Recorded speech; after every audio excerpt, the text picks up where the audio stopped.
আসসালামু আলাইকুম রহমতুল্লাহি বরকাতু। আজকে সকলের সামনে নিয়েছি সর্বশ্রেষ্ঠ আয়ান্নার কাল্পনিক কথা নিয়ে।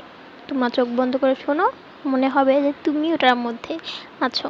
অধ্যায় ১, জন্ম।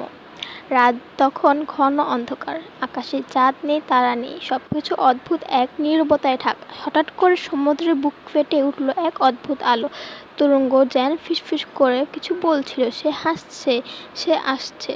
সত্য সত্য আয়ানা আত্মা তখন একসাথে জ্বলে উঠল। প্রতিটি ভাঙা টুকরো, প্রতিটি ঝকঝকে কণা এক হয়ে তৈরি করেছিল এক অদ্ভুত রূপ। হঠাৎই সেই আলো থেকে বের হলো এক মায়াবী নারী। তার চোখ এমন শক্তি যা কেউ সহ্য করতে পারবে না। তার কণ্ঠ যেন সুরেলা। দ্বিতীয় অধ্যায় পেতে লাইক, কমেন্ট, শেয়ার করুন। আমি দ্বিতীয় অধ্যায়টা দিয়ে দেব এবং সকলে কমেন্টে বলবেন যদি ভালো লাগে তো দ্বিতীয় অধ্যায় আমি দেব।